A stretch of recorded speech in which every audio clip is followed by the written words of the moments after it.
Bueno, vamos a acabar el capítulo 12 porque es un capítulo muy largo, muy denso, y la semana pasada finalmente la hora no nos dio para acabar con todo el capítulo.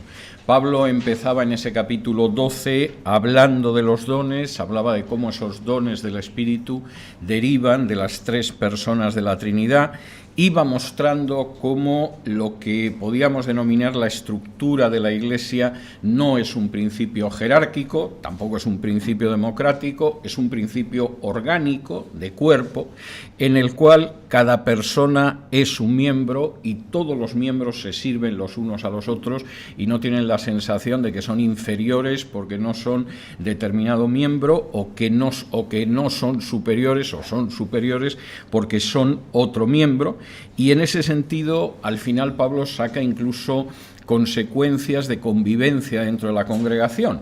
Es decir, como somos un cuerpo, no solo es que los distintos dones nos servimos los unos a los otros, sino que además, al ser un cuerpo, compartimos la vida que comparten los miembros de un cuerpo. Nos alegramos cuando hay motivo de alegría en otro miembro del cuerpo, sufrimos cuando hay motivo de sufrimiento, cuando se da en otro miembro del cuerpo. Yo creo que la descripción de Pablo es absolutamente extraordinaria, aunque lamentablemente no se parezca mucho a la forma en que funcionan distintas confesiones que afirman ser cristianas, pero sí es muy claro la visión que había entre esos primeros cristianos del siglo I. Somos un cuerpo, no estamos pensando en la superioridad de unos sobre otros por el hecho de tener un don, nos gozamos con los que se gozan, sufrimos con los que sufren, vivimos como un cuerpo.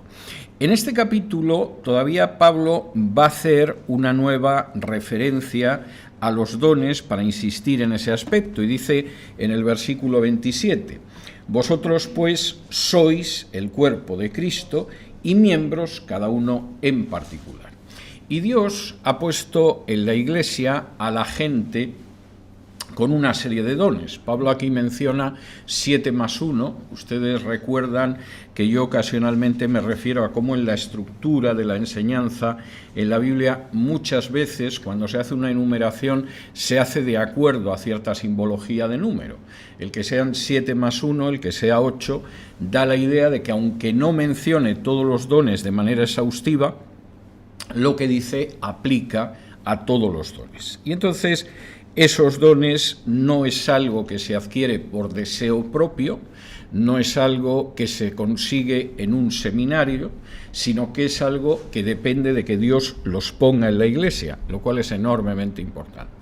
Es decir, si alguien piensa que sale pastor porque va a un seminario, da muestra de una ignorancia de la Biblia verdaderamente pasmosa, porque no es verdad. En un seminario te pueden enseñar lenguas bíblicas, te pueden enseñar teología, te pueden enseñar con más amplitud los libros de la Biblia, pero no te pueden dar un don porque los dones del Espíritu derivan directamente de la acción de Dios.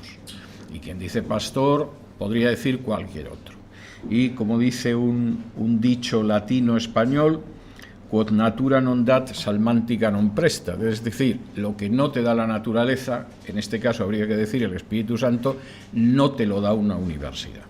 Y esto es algo que es importante tener en cuenta. Ahora, dentro de esos dones que Dios ha puesto, Pablo empieza a hacer una enumeración que no es completa, pero que es indicativa. Versículo 28, y a unos puso Dios en la Iglesia primeramente apóstoles. El don de apostolado, lamento que voy a dar un disgusto a mal de uno, es un don que acaba en el siglo I, por una sencilla razón, porque el apóstol tiene que ser alguien que, aparte de haber conocido a Jesús, lo haya visto resucitado. Y evidentemente, en el siglo XXI, salvo que haya alguien que haya cumplido cerca de los 2000 años, eso es absolutamente impensable. Y por eso además Pablo dice primeramente, porque luego los otros dones, por supuesto que es algo que nos podemos encontrar. Nos podemos encontrar el don de profeta, del que hablamos ya la semana pasada, el de maestro, luego los que hacen milagros, después los que sanan, y aquí añade ahora Pablo dos dones a los que no ha hecho referencia en la lista anterior, pero que son tremendamente importantes: los que administran, los que ayudan y los que administran. Muchísima gente no pensaría que ayudar es un don del Espíritu Santo, pero vaya si lo es. Claro que todos nosotros estamos llamados a ayudar. Pero cuando una congregación funciona de una manera que se pueda ver la acción del Espíritu Santo, que no esté todo encorsetado y comprimido y controlado, tú ves que hay gente que tiene un don especial de ayudar. Y ves que la congregación al cabo de un tiempo lo capta. Es decir, de pronto se necesita algo en lo que es evidente que necesitas ayuda, ese es el don que necesitas, y de pronto la gente dice, el hermano tal, la hermana cual. Decíselo al hermano tal o a la hermana cual, porque efectivamente existe un don de ayuda, aunque nadie se presenta como ayudante, no parece que sea algo tan impresionante como pastor o apóstol o cualquiera de estas cosas, pero existe un don que es el de ayudar, y igual existe un don de administrar, y por supuesto esto es algo que tampoco se piensa, pero cuando hay una tarea de administración dentro de una iglesia, vaya si se nota si quien la lleva a cabo es una persona que tiene un don de administración o simplemente pues el pobre hermano, la pobre hermana, la que le ha pillado por ahí y está más o menos viendo cómo lleva las cosas. Hay una diferencia abismal. Igual que hay una diferencia abismal entre recibir enseñanza de alguien que tiene el don de maestro y recibir enseñanza pues de alguien que más o menos intenta cubrir lo mejor posible esa tarea. Y eso como en todos los dones. Pero hay dones que efectivamente habrá quien considere que no son importantes y son importantísimos, como ayudar y administrar. Y a continuación, en el último lugar, Pablo menciona el don de lenguas, al que, como veremos, le va a dedicar un capítulo entero para sacar la tontería que hay en la cabeza de los corintios y que, por cierto, sigue existiendo hoy en multitud de iglesias. La pregunta que hace a continuación Pablo, las preguntas remachan el hecho de que somos un cuerpo y necesitamos todos de todos. Y dice en el versículo 29, ¿son todos apóstoles? Evidentemente no. ¿Son todos profetas? Sin ningún género de dudas, no. ¿Son todos maestros? Tampoco. ¿Hacen todos milagros? Ni por aproximación. ¿Tienen todos dones de sanidad? Ni hablar. ¿Hablan todos lenguas? No. ¿E interpretan todos? Tampoco. Y Pablo es muy claro, hay multitud de dones, pero no nos engañemos, aunque a veces en algunas iglesias se consagra un modelo eclesial en el que el pastor parece que tiene todos los dones y además alguno añadido, eso no es bíblico. No es la vivencia de una congregación del Nuevo Testamento. La vivencia de la congregación del Nuevo Testamento es que cada persona tiene al menos un don, lo reconocemos, lo ejerce y estamos muy contentos de que lo haga, porque además es algo que deriva directamente del Señor, que es el que lo ha hecho. Y en ese momento, antes de entrar en el don de lenguas y en el desmadre que había en la iglesia de Corinto con el don de lenguas, Pablo va a introducir otro tema que es de enorme importancia, porque en el versículo 31 dice, procurad pues los dones mejores. Es decir, si estás orando para que el Señor te conceda un don, pues pídele que te conceda los mejores. Yo recuerdo cuando yo me convertí hace casi medio siglo, que el tiempo pasa para todos, que yo en concreto le pedí 2 dones al Señor y me los concedió. Lo que me hace pensar que efectivamente si alguien le pide al Señor un don, tiene por lo menos cierta posibilidad, cierta probabilidad de que se los conceda. Y en este sentido, la idea de Pablo es bastante clara, puesto que deseáis los dones, como eso es algo que no se puede ganar, es algo que no te lo dan en un seminario, en una facultad de teología, es algo que no puedes aprender, como puedes aprender un oficio o una profesión. Puedes aprender a ser médico, puedes aprender a ser carpintero, pero no puedes aprender algo que deriva directamente del Espíritu Santo. Procurad esos dones mejores. Pero yo os voy a mostrar otra cosa antes, no sea que aquí acabéis teniendo una idea muy equivocada de las cosas, porque hay un camino más excelente que el de los dones e incluso que el de los dones que puedan ser más importantes unos que otros. Y entonces me voy a detener en ese camino más excelente para que no andéis equivocados. Y lo que dice a continuación Pablo es tremendo. Ese capítulo 13 está dedicado al amor, es el camino más excelente, y lo primero que dice es que el amor es superior al ejercicio de los dones, y además los dones sin el amor carecen de valor. Vamos a ver, tú puedes bendecir a una congregación con el ejercicio de tu don, pero realmente eso no te va a aprovechar en absoluto si no tienes amor. Versículo 1.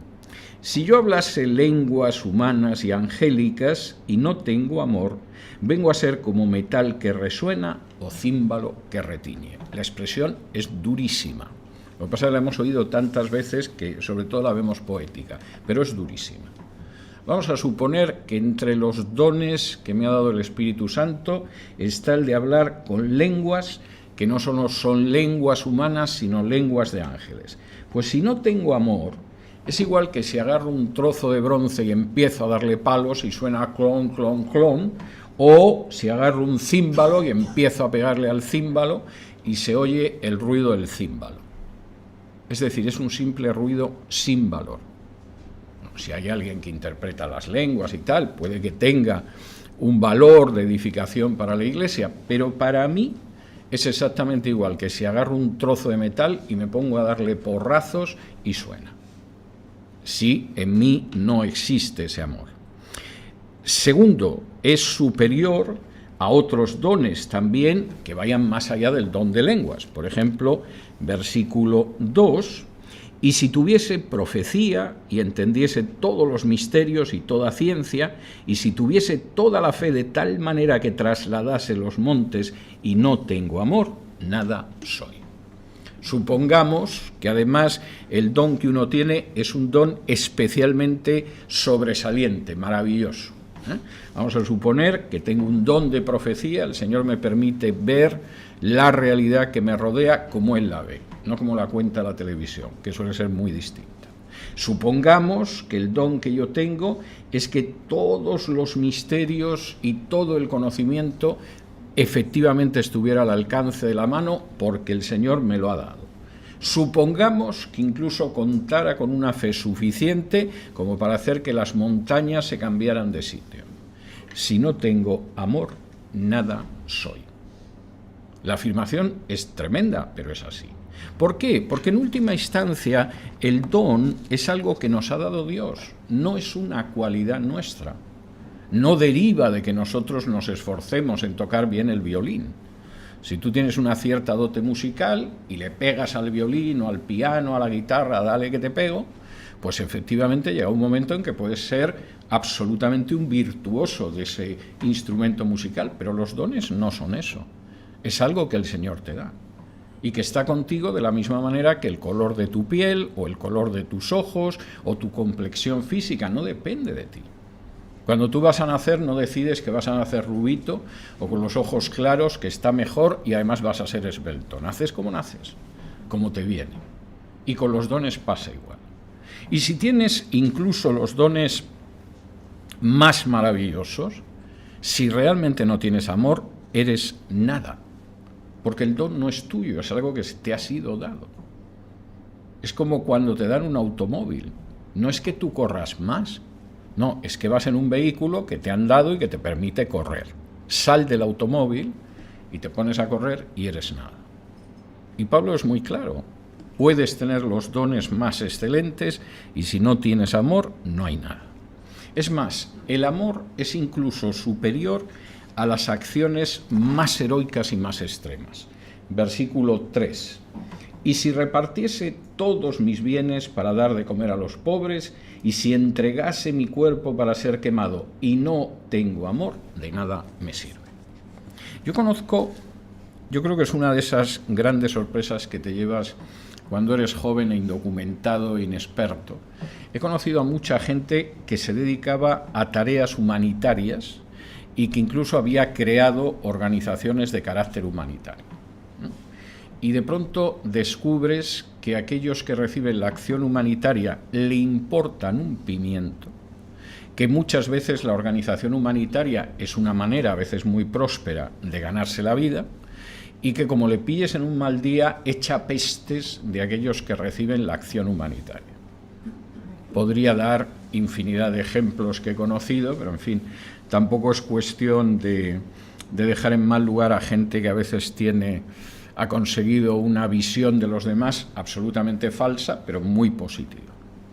Efectivamente, uno en un momento determinado puede dar todo lo que tiene para dar de comer a los pobres, y si eso no está motivado por el amor, de nada sirve. Y uno puede en un momento determinado hasta sacrificar su cuerpo extraordinariamente, y si eso no está vinculado al amor, de nada sirve. La gente que todavía hoy en día en la Iglesia Católica se flagela el cuerpo, se pone un cilicio pensando que eso es agradable a Dios, no sirve de nada. Te dejas destrozada la espalda o la cintura o el muslo o donde te coloques eso, que no tiene ningún valor. La gente que en algunas ocasiones se dedica a hacer tareas humanitarias, porque eso te da una popularidad, que luego tu próximo contrato de una película todavía cobras más dinero, pues me queda muy bien ver a la actriz con un niño negro, que cuando han terminado de hacer las fotos es que no hay suficiente desinfectante para que se sienta cómoda después de haber sujetado al negrito africano. Es algo tremendo. Yo he visto algunos episodios de estos que si no fueran tan tristes serían cómicos. Político que va dando la mano a una serie de gente y de pronto es el negro, es el indio, es algo de este tipo, y en cuanto que se da la vuelta se saca el pañuelo del bolsillo a ver si se puede quitar la huella del indígena. Como te tome la televisión te han hundido la campaña electoral, pero si no lo pescan has quedado divinamente. Y como dice aquí Pablo, pues incluso esos hechos que parecen heroicos y parecen extremos, si no tengo amor, de nada me sirve. ¿Y cómo es el amor? ¿Y cómo se define el amor? Porque claro, hay ideas absolutamente gaseosas y volátiles y románticas sobre el amor, pero eso no suele ser el amor. De hecho, en fin, la idea que mucha gente tiene hoy en día del amor es ridícula. Todo parecido entre eso y el amor es pura coincidencia.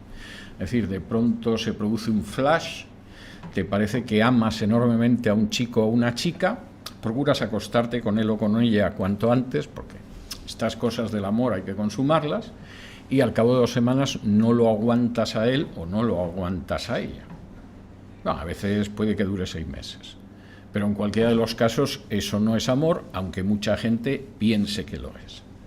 Y entonces, como Pablo era consciente de que se puede tener una idea muy gaseosa del amor, cuando la gente te habla de esto es amor, esto no es amor, aquí falta amor, o usted no me quiere o algo así, suelen tener una idea muy equivocada del tema. Por ejemplo, la mayoría de los padres o buena parte de los padres no querrían a sus hijos cuando los tienen que castigar o disciplinar o darles un azote, cuando en realidad es todo lo contrario. Precisamente porque los quieren y los aman tienen que hacer eso, aunque sea muy poco agradable. Bueno, pues con la idea tan absolutamente blandita y falsa y gaseosa que hay del amor, viene muy bien lo que dice a continuación Pablo, porque Pablo ahora da características. No me hables de que sí, que tú amas mucho, etcétera. Te voy a dar 14 características del amor, 7 por 2. Que es casi como decir, aquí doy algunas características del amor, el doble de lo necesario para que lo entendáis, pero podría dar más todavía. Me voy a quedar con 14. Y efectivamente esto sí marca lo que es el verdadero amor. En primer lugar, el amor es sufrido. Y la palabra que podría traducirse en vez de sufrido en griego sería el amor es el que aguanta. Y esto es muy contrario del concepto de amor popular. Ayer estuve viendo de pura casualidad, porque quien lo emitía en YouTube es un pastor amigo mío, la historia de una supuesta profeta. Yo creo que es una loca y punto, y que lo que necesita es un psiquiatra, pero ella dice que es profeta, que hace unos meses decidió divorciarse del marido, que también supuestamente es apóstol. Yo creo que es un estafador directamente, pero él dice que es apóstol, y hace unos meses decidió divorciarse de él y casarse con un pobre infeliz que era chofer, que era conductor, pero que a partir de ese momento se convirtió en marido de una profeta. Y reconozcan ustedes que entre ser conductor o el marido de una profeta hay un salto social, alguno diría que espiritual, notable. Y entonces se les veía muy contentos, dándose besitos, el otro levitando. Vamos, llegas a este país y te casas con una profeta, vamos, es que casi es como si te eligen para el Congreso, para algunos incluso más. Y el matrimonio ha durado unos meses porque ya ha salido la profeta a la que Dios le había dicho que se casara con este infeliz, que tiene que divorciarse de él. Bueno, esto ni es el amor sufrido, ni pasa de ser más allá que una muestra de desequilibrio espiritual y seguramente mental clarísima. El amor aguanta mucho. Y la primera característica del amor, como algo que efectivamente soporta mucho, pues tiene una enorme lógica. El que de pronto uno en medio de un culto, en medio del servicio de alabanza que dirige también el hermano Carlos, de pronto sienta un especial cariño por un hermano, una hermana, en ese momento parece que rebosa, al cabo de una semana lo aborrece, pues eso no es amor. Es una efusión emocional en el momento, seguramente ayudada porque el himno que están cantando además es muy bonito y muy dulce, y entonces uno parece que quiere a todo el mundo. Como en aquel número musical que hace décadas grabaron los cantantes más conocidos de Estados Unidos, que se llamaba We Are the World, We Are the Children, somos el mundo, somos los niños, y bueno, parecía que ibas a salir así, y al final del himno decían empieza a dar, lo cual era enormemente práctico, hay que reconocerlo, sobre todo teniendo en cuenta que todos los que cantaban eran multimillonarios. Y efectivamente, pues el amor, en primer lugar, es sufrido. En segundo lugar, es benigno. ¿Qué significa benigno? Pues que el amor tiene una tendencia a ver las cosas no por el lado negativo. El amor, cuando de pronto le llega una situación en la que esto no hay por dónde cogerlo, y efectivamente al menos la apariencia es mala, lo que hace es que ve también los otros ángulos, porque a lo mejor la apariencia nos está engañando. Hay gente que es todo lo contrario. Tú notas, por ejemplo, cuando alguien no ama a alguien, porque de pronto cuentan algo sobre esa persona a la que no ama y tiene una predisposición natural a creérselo. Cuentan algo malo, claro, inmediatamente se lo cree. Sí, ya te lo digo yo. Pero si es que esta hermana no hay quien la aguante, si yo no sé por qué no se va a otra iglesia y no nos deja en paz. Pero si es que este hermano es como es, otra vez. Y el amor es el que lo escucha y dice, bueno, quizá, pero pensemos en alguna otra alternativa. A lo mejor no es que la hermana sea tan insoportable, a lo mejor es que no es verdad. O a lo mejor es verdad, pero no es por eso que tú estás pensando. Y a lo mejor eso se debe a otro tipo de razón, y entonces su conducta estaría totalmente justificada. El amor es benigno en sus juicios, no es maligno. Es benevolente, no es malévolo. Y esa es otra segunda característica del amor. Tercero, el amor no tiene envidia. La manera, a mi juicio, y acepto que puedo estar equivocado, pero tal y como yo lo veo, la manera más fácil de ver si alguien verdaderamente es tu amigo y te ama es si te tiene o no te tiene envidia.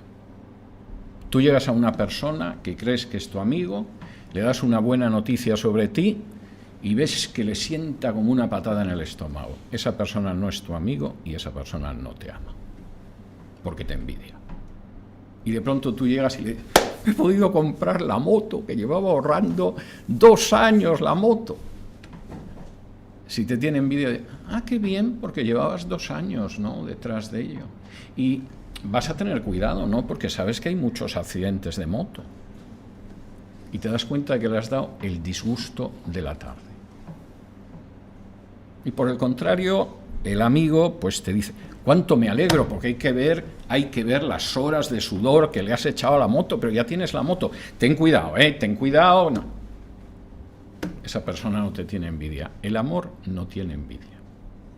Yo recuerdo, les podría contar muchos ejemplos de esto, pero docenas, pero Esta mañana me vino a la cabeza cuando yo gané un premio literario en España, que era el segundo premio más importante en España, el quinto premio más importante en toda la Unión Europea.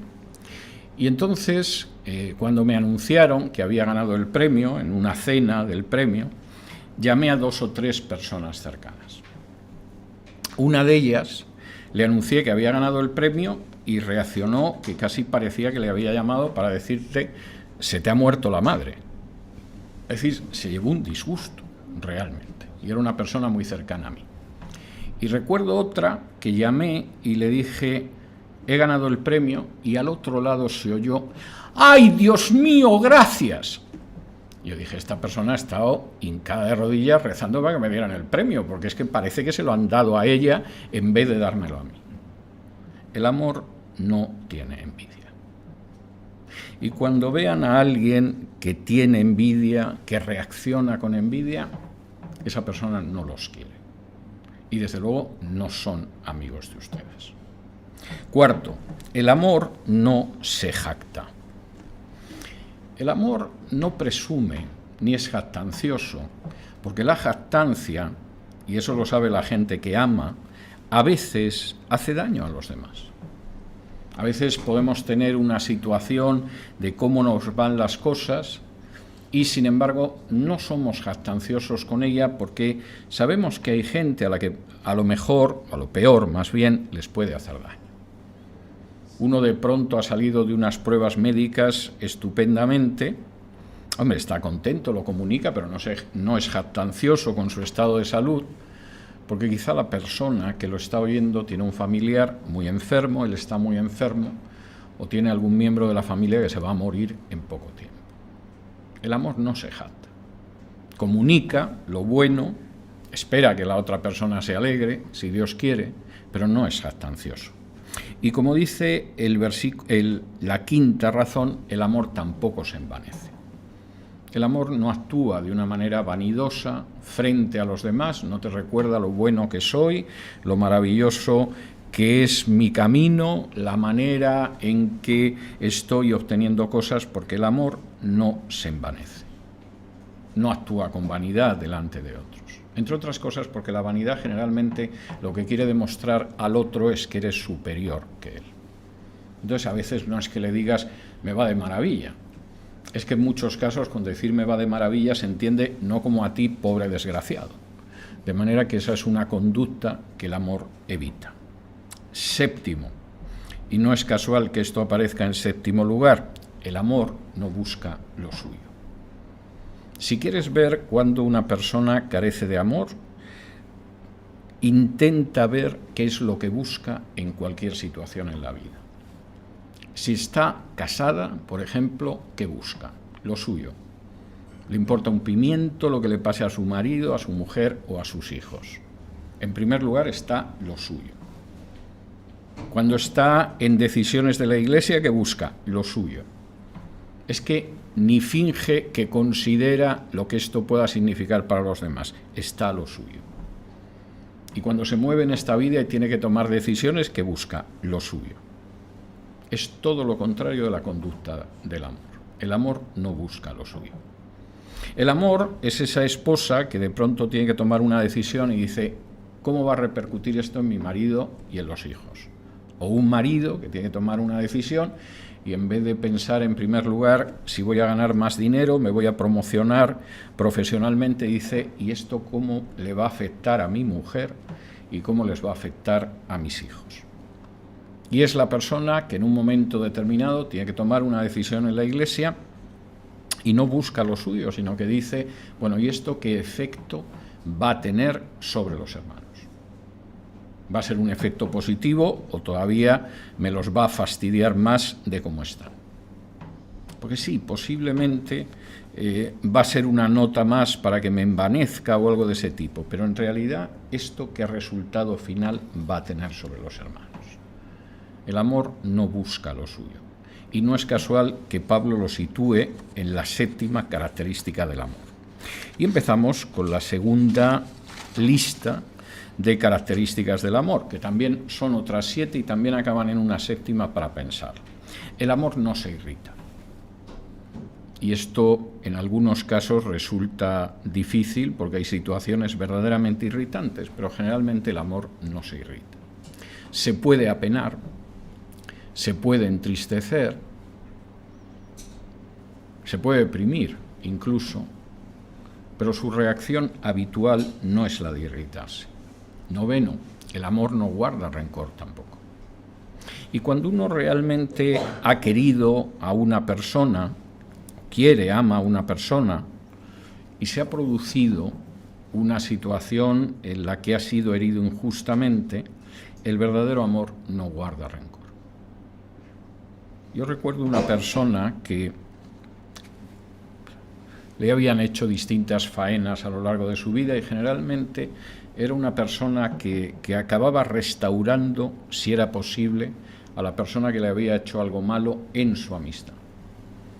Y en cierta ocasión, en una de esas ocasiones en que estaba restaurando a una de las personas, de lo menos presentable con lo que se había cruzado, un familiar de este hermano le dijo: pero bueno, ¿tú qué pretendes? ¿Competir con Jesús? La pregunta tiene su gracia y evidentemente ninguno de nosotros podemos ni tenemos que competir con Jesús. Pero cuando alguien de pronto capta que una persona no guarda rencor y que casi lo que parece es que no eres normal, sino que quieres competir con Jesús, es porque con seguridad esa persona sabe lo que es el amor. Y sabe que el amor no guarda rencor y no guarda resentimiento. Décimo, el amor no disfruta con la injusticia. Y esto también es muy significativo. Igual que hay gente que descubres que no te ama o que no es tu amigo porque te envidia, también lo descubres cuando ves que se alegra con las injusticias. Y de pronto tú dices: ¿pero esto qué es? Y entonces, de pronto eres objeto de una injusticia y esa persona parece que siente una especie de placercillo porque al fin te toca algo malo en este mundo. O es una persona a la que realmente le satisface hacer una injusticia, porque a veces la injusticia, al menos en términos materiales, nos puede beneficiar. Y efectivamente, pues, la injusticia de vez en cuando, si cae del otro lado y no del nuestro, el amor no se goza, no se alegra con la injusticia. Un décimo, el amor con lo que se alegra es con la verdad. Tengo que hablar de esto en la predicación de luego, de modo que no me voy a extender ahora mucho, pero la mayoría de la gente no se alegra con la verdad. La verdad es muy incómoda. En realidad, nosotros nos hemos construido nuestra idea de lo que tiene que ser la verdad. A veces nos la construyen, nos lavan el cerebro desde la radio, la televisión, la prensa, y entonces, en última instancia, pues nos creemos una mentira, y de pronto cuando aparece la verdad nos molesta mucho. Nos molesta mucho por distintas razones. Nos molesta mucho porque se da la circunstancia de que la verdad de pronto nos muestra cómo somos y no es como queremos aparecer ni como queremos creer que somos. O nos muestra que lo que creemos es una mentira. Y va a tener razón mi cuñado, que me llevaba la contraria en la cena de Navidad. A veces porque la verdad pues resulta que nos obliga a hacer cambios. El amor se goza con la verdad. El amor no es algo que realmente sienta repugnancia hacia la verdad o prefiera cerrar los ojos o cosa parecida, sino que el amor se goza con la verdad. Yo recuerdo una vez en el sur de la Florida en que alguien que yo pensaba que era un amigo me llevaba en automóvil. Estábamos yendo a un banco. Y de pronto este amigo mío, dicho sea con todo el cariño del mundo, empezó a decir tonterías, que era lo que habitualmente decía siempre. Creo que es uno de los personajes más necios que he conocido en mi vida, cosa que yo, teniendo en cuenta lo que es el amor, soportaba de manera sufrida y benigna. Pero la tontería de ese día era todavía mayor que de lo habitual. Y entonces, en un momento determinado, le dije: mira, no, esto no es así, etcétera. Y de pronto se enfadó y yendo al volante del automóvil empezó a hacer no te oigo, no te oigo. Y tú ves hacer esto a una persona de 60 años y dices, ¿ha entrado ya en la demencia senil? ¿O es más tonto de lo que yo pensaba? ¿O esto qué es?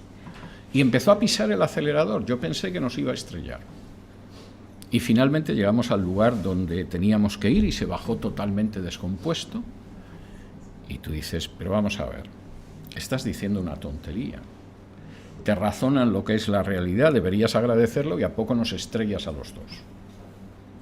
Y por supuesto, para que quede claro que no estoy dispuesto a oír la verdad, no te oigo, no te oigo. Esto que lo haga un niño de 3 años tiene un pase. Que te lo haga una persona con 70 es que verdaderamente está llegando muy mal al tramo final de su vida. El amor se goza con la verdad. 12. El amor todo lo sufre. El amor tiene una enorme capacidad para metabolizar lo que se le viene encima. Y realmente es así. Y cuando ves a la gente que quiere a su esposa o a su esposo o a los hermanos en ministerios muy delicados o a los hijos, te das cuenta de que el amor tiene una capacidad para soportar cosas que, como dice un refrán español, que Dios no nos dé todo lo que podamos soportar. Y efectivamente el amor todo lo sufre. 13, y todo lo espera. El amor es enormemente esperanzado. Efectivamente todo lo espera. Y como ama, efectivamente todo lo espera. Y 14, es decir, 7 por 2, además el amor todo lo soporta. Y la palabra que aparece aquí en griego es una palabra... Soportar está bien traducido, lo que pasa es que la gente no suele entender muy bien el significado del verbo, pero significa que el amor aguanta todo el peso que le ponen encima. Y esto es bastante claro. Es decir, si yo me apoyo sobre esto, este púlpito, este atril, soporta mi peso. Si yo me siento en una silla, la silla soporta mi peso. El amor soporta todo, aguanta el peso de todo. Y por lo tanto el amor aquí es una cosa bastante sólida, bastante realista, bastante de todos los días, y no tiene que ver con esas ideas gaseosas de que, por ejemplo, como Dios nos ama, podemos hacer lo que queramos, porque Dios nos ama. O, evidentemente, cuando conozco a un chico o una chica, me doy cuenta de que la voy a amar toda la vida, que seguramente, con un poco de suerte, son los próximos 10 meses, y visiones parecidas. El amor es algo mucho más profundo, mucho más bello, mucho más hermoso, mucho más serio, como es este amor que aquí Pablo da 14 pinceladas de cómo es. Y aquí a continuación, Pablo, que no es que se haya desviado a hablar del amor, porque le ha pillado en un día muy romántico, sino que está enseñando muy seriamente a una congregación y les está enseñando sobre los dones, vuelve a unir el tema de los dones después de hablar del amor y demostrar que ese es un camino más excelente. Y dices en el versículo 8, el amor nunca deja de ser, pero las profecías se acabarán y cesarán las lenguas y la ciencia cesará también, la ciencia acabará. Primero, el amor, vamos a leer el 9 y el 10 también, porque en parte conocemos y en parte profetizamos, mas cuando venga lo perfecto, entonces lo que es en parte se acabará. En algún momento los dones van a desaparecer. Por supuesto, la gente que se niega a aceptar que los dones siguen existiendo y que han existido durante casi 2000 años, pues se suelen aferrar a ese texto para decir, no, los dones han desaparecido. El texto no está diciendo ni mucho eso. Menos eso, dice que cuando venga lo perfecto, lo que es ahora en parte se acabará. Pero nosotros no vivimos en lo perfecto. Y si alguien de ustedes cree que vive en lo perfecto, me lo explica luego y espero que tenga razones de solidez para que lo creamos. No vivimos en lo perfecto, vivimos en un mundo de una imperfección terrible y evidentemente identificar lo perfecto con que se acaba de escribir la Biblia es algo totalmente aventurado. Pablo está diciendo que hay un momento en que los dones desaparecerán, efectivamente, y no los necesitaremos. Primera cuestión que es cierta. Efectivamente, en algún momento Cristo volverá y no vamos a necesitar el don de sanidades. En algún momento Cristo volverá y no vamos a necesitar milagros. En algún momento Cristo volverá y ya me dirán ustedes lo que va a pintar el don de lenguas. Incluso determinados dones no serán necesarios cuando Cristo vuelva. No va a ser necesario un don de evangelista, ni un don de pastor, ni un don de maestro, ni cosa parecida. Los dones forman parte de la historia desde la llegada del Espíritu Santo hasta que Cristo regrese. Y por lo tanto, pues es algo que ahora tiene un sentido, pero curiosamente el amor va a seguir existiendo. En el cielo la gente se amará, en el cielo o en un paraíso en la tierra. No me voy a poner a discutir sobre cuál va a ser el último destino de los salvos. En cualquiera de los casos, el amor seguirá existiendo. Pero lo que no va a existir va a ser el don de sanidades o el don de lenguas o cosa parecida. Segunda cuestión. Los dones va a haber un momento en que van a desaparecer. Y además, nosotros vamos a vivir en una dimensión muchísimo mayor, de muchísima más intimidad con Dios que la que vivimos ahora. En buena medida, nuestra vida espiritual de ahora, aunque sea una vida muy profunda y aunque sea una vida de mucha unión de Dios, es como la vida de un niño, en la que el niño se entera de pocas cosas. Dicen que los perros tienen la inteligencia de un niño de 8 años. Si el perro es listo, puede que más, y si el niño es tonto, todavía mucho más. Pero efectivamente estamos hablando de inteligencias limitadas. Un niño entiende, pero entiende hasta cierto nivel. Y un animal entiende hasta un cierto nivel nada más. Intenta entender más, pero el pobrecito no da más de sí. Uno de los gatos de mi hermano, por ejemplo, tiene una afición enorme por las películas de guerra. No me pregunten ustedes por qué, pero las películas que le interesan son las películas de guerra. Y cuando mi hermano se pone una película de guerra, no una comedia o un musical, una película de guerra, el gato tiene un sitio en el sofá para colocarse ahí y pasarse 2 horas con la carita clavada en la pantalla. No creo que se entere de mucho y desde luego los diálogos seguro que se le escapan. Pero hasta donde llega su inteligencia de gatito, seguramente se lo pasa bien. Y con los niños pasa igual, se pierden en cuestiones de adultos, a veces entienden algo, pero hasta donde llegan como niños. Yo recuerdo una vez que estaba jugando al dominó con mi padre, supongo que saben lo que es el juego del dominó, y en ese momento llegaron 2 vecinitas, que eran 2 niñas, y que no sabían lo que era el dominó. Y entonces veían como mi padre y yo íbamos colocando las fichas sobre la mesa sin entender lo que hacíamos, hasta que de pronto la mayor, sabiendo lo que era, le dijo a la pequeña: están haciendo una torre. Bueno, pues era lo que podía dar con los años que tenía. Y Pablo dice, nosotros espiritualmente nos encontramos en una situación parecida. Estamos a una enorme distancia de lo que llegaremos a ser y vemos como se ve en un espejo traslúcido, porque nuestros espejos de ahora dan muy bien la imagen, pero en la época de Pablo era un trozo de metal pulido y entonces, hombre, se veía, pero tampoco crean ustedes que aquello era la 8ª maravilla. Y dice Pablo, versículo 9, porque en parte conocemos y en parte profetizamos, mas cuando venga lo perfecto, entonces lo que es en parte se acabará.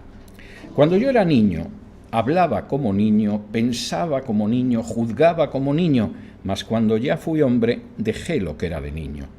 Ahora vemos por espejo oscuramente, mas entonces veremos cara a cara. Ahora conozco en parte, pero entonces conoceré como fui conocido.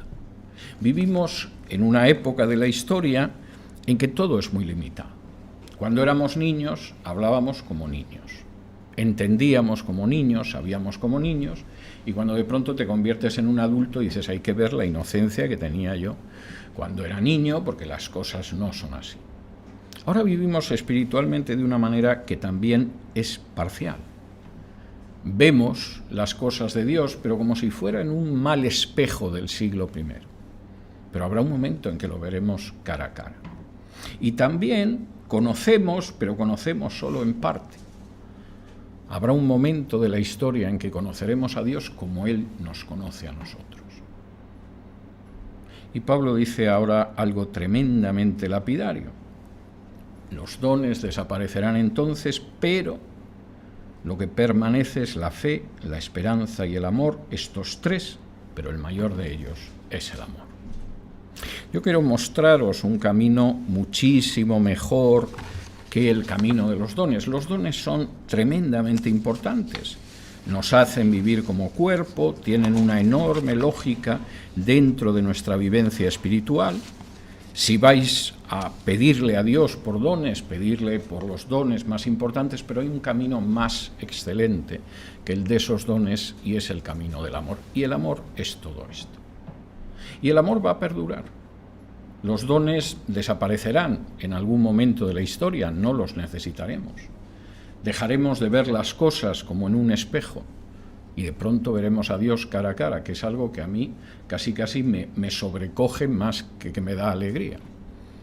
Y por supuesto, además, ahora conocemos un poquito, pero entonces vamos a conocer de la misma manera que somos conocidos por Él. Y cuando lleguemos a ese punto, aunque los dones hayan desaparecido, quedarán la fe, la esperanza y el amor. Y el amor seguirá siendo el mayor de todos. Tenemos 2 minutos, si quieren formular ustedes alguna pregunta. Sí. Tengo 2 preguntas, hermano Vidal.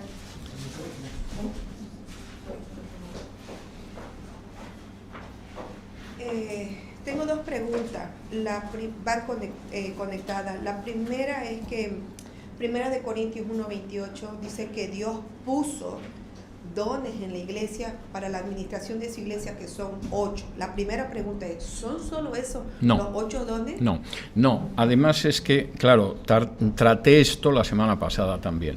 No, evidentemente ninguna de las listas de dones son exhaustivas. El mismo Pablo, en el capítulo 12, pone una lista al principio y otra al final, que coincide en parte y en parte no coincide, y ninguna de las dos es exhaustiva. Pero cuando estudiemos, por ejemplo, la primera carta de Pedro, vamos a ver más dones.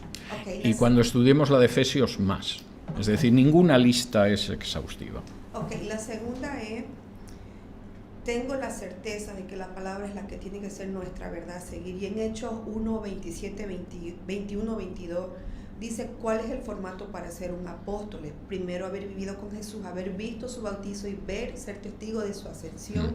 Y como soberanía de Dios y exclusividad de él, Pablo fue el abortivo, el último. Sí. Sé que no hay un apostolado como se está vendiendo últimamente, pero ¿cómo le respondo a las personas cuando me dicen, vámonos a 1 Corintios 1:28 que dice que hay el don de apostasía? Claro, porque el don de apóstol sí que todavía era un don en el siglo I. Por eso Pablo lo separa de los otros. O sea, no es casual que diga primeramente apóstoles y dice y luego te pone una retahíla, una lista de dones. Es decir, ahí está bastante claro que él hace una diferencia entre uno y lo otro. Y a mí me parece que es bastante claro en este sentido. Por otro lado, vamos a ver. Históricamente, la idea de que haya apóstoles después de la muerte del último apóstol es muy reciente históricamente. Es decir, lo más que ha podido alguna confesión insistir es que hay sucesores de los apóstoles. Por ejemplo, la Iglesia Católica cree que hay una sucesión apostólica en los obispos. Las iglesias ortodoxas creen que hay una sucesión apostólica en los obispos. La Iglesia Anglicana cree que hay una sucesión apostólica. La Iglesia Luterana en Noruega también lo cree, pero en ningún caso piensan que sean apóstoles. Es decir, que no es que hay apóstoles y luego vienen otros, sino que hay una serie de supuestos seguidores de los apóstoles. Es decir, esa es una doctrina aparecida en términos históricos ayer por la noche. Gracias. ¿Alguna pregunta más? Bueno, pues muchísimas gracias por su paciencia. Nos encontramos en media hora, poco más o menos.